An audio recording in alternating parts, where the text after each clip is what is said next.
Hi friends. ஒரு 2-3 நாளாவே ஒரே பதட்டமாகவும் ஒரே பயமாகவும் இருக்குது. என்னென்னு பார்த்தீங்கன்னா, இந்த நியூஸு, இந்த இன்ஸ்டாவில் வர ரீல்ஸு இதெல்லாம் பார்க்கும்போது ஒரே பதட்டமாக இருக்குது. என்னென்னா, சபரிமலை கூட்டத்தை தான் நான் சொல்கிறேன்.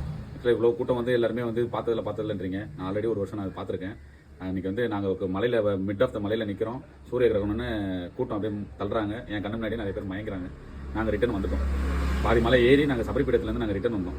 பட் ஆனால் நான் மட்டும் எங்கள் குரூப்பில் எல்லாருமே மலை கழட்டாங்க. நான் மட்டும் கழட்ட முடியாது, நான் ஐயப்பனை பார்த்து தான் கழட்டு வந்துட்டு நான் திருப்பி ஜனவரி மாதம் திருப்பி போயிட்டு எஸ்இடிசி ஏறினேன், பார்த்தேன். திருப்பி அதே பஸ்ஸில் ரிட்டர்ன் வந்துட்டேன் சாமி பார்த்துட்டு. ஸோ இந்த மாதிரி இருக்கிறது நான். இப்போ நீங்கள் இதில் நியூஸ்லலாம் பார்த்தா பம்பாலே எல்லாருமே திரும்பி போகிறாங்க, பாதி மலையிலேருந்து எல்லாருமே ரிட்டர்ன் போகிறாங்க, முடியல, இல்லை குழந்தைங்களாம் கூப்பிட்டு வந்து ரொம்ப அவசியம் இருக்குது அப்படின்றாங்க.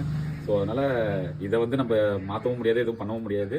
கவர்மெண்ட்டாலேயே பண்ண முடியாதுன்னும் போது நம்ம என்ன பண்ண முடியும்? நம்மளால் ஒரே ஒன்று பண்ணலாம். அந்த ஒரு ஐடியாவுக்காக தான் நான் உங்களுக்கு இந்த வீடியோ போட்டது. வர்ற எல்லாருமே, உங்கள் குரூப்பில் வர எல்லாருமே ஒரு குளுக்கோஸ் ஒன்று எடுத்துக்கோங்க. எல்லாரும் தனித்தனியாக நான் சொல்கிறேன். ஏன் இப்போ ஒரு 30 பேர் வராங்கன்னா 30 பேருமே அவங்கள்ட்ட சொல்லிவிடுங்க, ஆளுக்கு ஒரு குளுக்கோஸ். ஏன் சொல்கிறேன்னா, நம்மளுக்கு அங்கே வந்து தண்ணி வந்து அங்கே ஒரு பாயிண்ட்டில் தான் கொடுப்பாங்க. எல்லா இந்த வழி நெடுக்க நம்மளுக்கு தண்ணி இருக்காது, அதே மாதிரி கடைகளும் இருக்காது. ஸோ நீங்கள் என்ன பண்ணுங்கள், எல்லாருமே குளுக்கோஸ் எடுத்துகிட்டு போங்க. நான் சொல்கிற காரணம் என்னென்னா, இப்போ நம்ம கூட்டத்தில் நிற்கிறோம், நம்ம கொஞ்சோண்டு கொட்டுறோம், பக்கத்தில் இருக்கவங்களுக்கும் அதே மாதிரி டயர்டாக இருக்கும், அதே மாதிரி நம்மள மாதிரியே தான் அவங்களுக்கும் வீக்காக இருப்பாங்க. ஸோ அவங்களுக்கும் கொஞ்சம் கொடுக்கறதுக்காக நான் ஒரு டப்பா எடுத்துகிட்டு போக சொல்கிறேன். அதனால் உங்கள் 30 பேர் 40 பேர் 10 பேர் இருந்தாலும் 10 பேரும் எடுத்துகிட்டு போங்க, எல்லாருக்கும் கொடுங்க. அண்ட் நம்மளும் கொஞ்சம் தெம்பாக இருப்போம், கூட வரவங்களும் தெம்பாக கூப்பிட்டு போவோம். நல்லபடியாக தரிசனம் நடக்கணும். நான் இன்னும் ஒரு 5-6 நாள் தான் இதுக்கு நான் போகிறதுக்கு.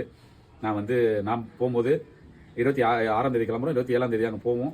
என்ன நிலவரன்றது நான் உங்களுக்கு லைவாக நான் அப்டேட் பண்ணிகிட்டே வரேன். பட் ஆனால் மறந்துடாமல் இதை எடுத்துகிட்டு போங்க. ஏன் சொல்கிறேன்னா, அங்கே தண்ணி கிடைக்காது, தண்ணி ஃபெசிலிட்டி அங்கே கம்மி, வாட்டர் பாட்டில் எடுத்துகிட்டு போகவே அலோடு கிடையாது. ஸோ இதுதான் நம்மளை காப்பாற்றும். நம்மளை கொஞ்சமாவது தெம்பாக வைக்கிறதுக்கு இதுதான். கூட இருக்கவங்களுக்கும் கொடுங்க, பக்கத்தில் இருக்க சாமிகளுக்கும். ஓகேங்களா? ஸோ இது சொல்லணுன்ட்டு எனக்கு தோணுச்சு. மறந்துடாமல் இனிமேட்டு கிளம்புற எல்லா பக்தர்களுக்கும் நீங்களும் சொல்லுங்கள், உங்கள் ஃப்ரெண்ட்ஸுக்கும் ஷேர் பண்ணி விடுங்க. ஓகேவா? பை.